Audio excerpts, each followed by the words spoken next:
চরণে প্রণাম। উপস্থিত সকল মা ও বোনদের আমার আনন্দিত জয় জয়। আমি আলোচনা তেমন কিছু করতে পারি না, ভুল ত্রুটি আমার ক্ষমা সুন্দর দৃষ্টিতে দেখবেন। ঠাকুরকে ধরলে যে আমাদের সব হয়, এটা আমি এখন বুঝতে পারছি। এই ঢোলকটা যে বাজাচ্ছিলাম, মানে হাতে এত ব্যথা করছিল, তবে গানের মধ্যে এত আনন্দ পাচ্ছি যে আমার ব্যথা কোথায় জানি চলে গেল, বুঝতেও পারলাম না। ঠাকুরকে ধরে আমরা পাওয়াটা হচ্ছে এটাই। একবার রামকৃষ্ণদেব বিবেকানন্দকে বলছে, নরেন দেখ, ঠাকুর ধরে চলতে হয়, গুরু ধরে চলতে হয়, গুরু ধরে চলতে হয়। বারবার একই কথা নরেনকে যখন বলছেন, নরেন বলছে কি করে ধরবো গুরু, গুরুটা কে, কি করে ধরবো তাকে। তারপর রামকৃষ্ণদেব একটা জলের তামার কুমন্ডল নিয়ে বলছেন, এটা কিসের তৈরি? তারপর বলছে, নরেন বলছে, এটা কেন, এটা তামার তৈরি। আবার বলছে, এটা কিসের তৈরি? তো বলছে তামার তৈরি। বারবার এরকম কথা বারবারই বলছে হ্যাঁ, এটা তো তামার তৈরি। তাহলে তামারটা হলে তো চলে না, এটা বানানোর জন্য কামারটাও লাগে। তো আমাদের এই সুন্দর মন ও দেহকে সুগঠিত করার জন্য আমাদের গুরুকেও ধরা লাগে। এই সুন্দর মনকে পবিত্র করে চলতে হলে, দেহটাকে সুন্দর করে রাখতে হলে আমাদের গুরু ধরতে হয়। তো কি করে ধরবো এই গুরু? আমরা তো সব কিছুই করতে পারি, কিন্তু গুরুকে ধরতে গেলে নানান বাহানা। গুরুকে কি করে ধরবো, গুরুকে কি করে পাবো, আমরা বুঝতে পারি না। আরেকটা কথা হলো যে সংসারে মানে আমরা যে পড়াশোনা করি, কার কাছে গেলে যেমন ইংরেজি মাস্টারের কাছে গেলে ইংরেজিটা ভালো শিখবো, এই গণিতটা শিখতে হলে গণিত মাস্টার খুঁজি। এমন সাবজেক্টে আমরা এমন মাস্টার রেখে বেড়াই, থাকে কাছে কাছে থাকে, তবে আমরা কোনখানে ভালো আছে ওখানে দৌড়ে যাই যে কোনখানে ভালো মাস্টার পাওয়া যায়। এ আমরা এই সংসার করে কিভাবে আমরা সংসার করে ঠাকুরকে ধরে চলতে পারবো, তার জন্যই আমাদের পুরুষোত্তমের শরণ নেওয়া। তাকে ধরে কি করে আমরা সংসার সুন্দর করে করতে পারবো, তার কাছে গেলে আমরা সেটা করতে পারি। আর এটা আমাদের ঠাকুর শিখিয়েছেন। সংসার করে কলি যুগে এসে আমরা, কলি মানে হচ্ছে পাপ, এই পাপের জগতে এসে আমরা কতই না পাপ করছি। এই কলি যুগে থেকে ঠাকুর সংসারে থেকে যদি সুন্দর করে থাকতে হয়, তাহলে আমাদের এই ঠাকুরকে ধরতেই হবে। তাহলে আমরা একদম ঠাকুরকে ধরা সম্পূর্ণ হবে। তো আমরা তো কিছুই করতে পারি না।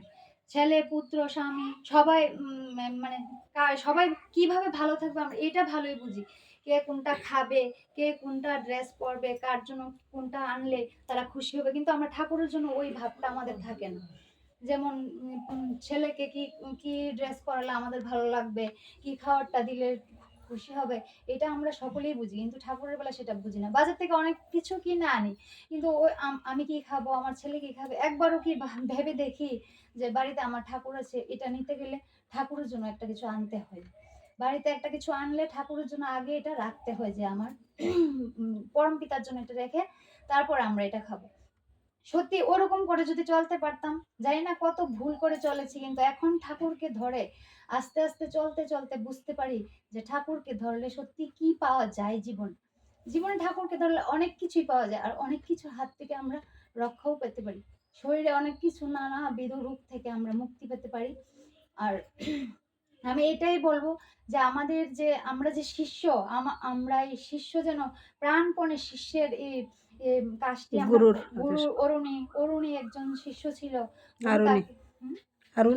আরুণী একজন শিষ্য ছিল, তাকে গুরু আদেশ করেছিল যে আরুণী তুই দেখতো জমিটা দেখে আসতো। সকালবেলা যখন গুরুর কাছে গিয়েছিল তখন বলছিল তুই জমিটা দেখে আস। তখন জমিতে গিয়ে দেখলো যে হ্যাঁ, গুরু যে জমিতে বাঁধ দিয়েছে, ওই বাঁধের সব জল গড়িয়ে চলে আসছে, বৃষ্টি এত প্রচন্ড বৃষ্টি। তখন এই অরণি কি করলো, ওই গুরুর আদেশ পালন করার জন্য ওই বাঁধের মধ্যে নিজে শুয়ে পড়লো। দিন দিন চলে গেল, সন্ধ্যা হয়ে গেল, তখন গুরুর খবর হলো যে আরে ওই শিষ্যটা যে আমার কাছে এসেছিল, তাকে যে বলছিলাম জমি দেখতে, ওই কি খবর, ও দেখে আর আসলো না, যা তো তোরা খুঁজে দেখতো। তো গিয়ে দেখলো ওই দিন চলে গিয়ে সন্ধ্যা হলো, তখন গিয়ে দেখলো বাঁধের উপর আর শুয়ে রইলো।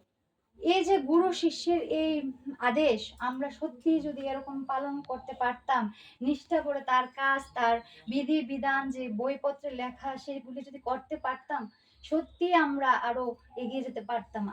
আর এখন ঠাকুরকে ধরে এটাই করব যে যেটা তিনি বলেছেন, যেটা তার বিধান সেটাই যেন করতে পারি সবসময়, এটাই যেন মাথায় নিয়ে চলতে পারি। এটাই বলে আমার এখানে ক্ষুদ্র আলোচনা আমি শেষ করছি। সবাই ক্ষমা করবেন। ভুল ত্রুটি আমার ক্ষমা করবেন। জয় জয় সুন্দর গুরু। হয়েছে, খুব সুন্দর হয়েছে।